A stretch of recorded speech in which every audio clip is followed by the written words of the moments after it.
modal maupun tenaga kerja. Nah, kemudian perubahan preferensi konsumen dengan perubahan perilaku dan preferensi konsumen yang tepat, UMKM perlu beradaptasi untuk tetap relevan. Lalu persaingan yang meningkat, banyaknya pelaku usaha baru yang bermunculan menjadikan pasar semakin kompetitif, sehingga UMKM perlu menemukan cara unik untuk menarik pelanggan.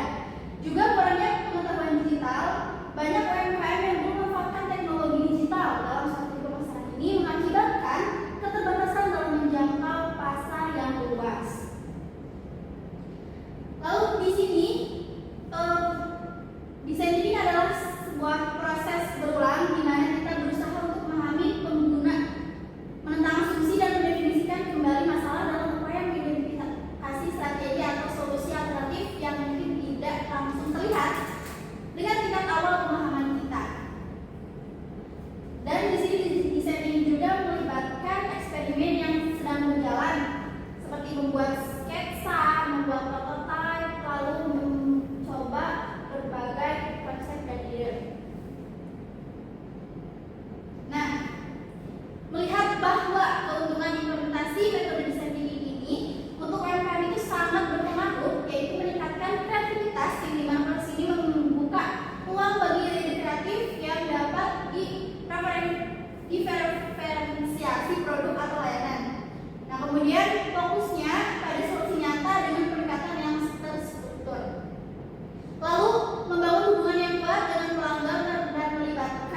mungkin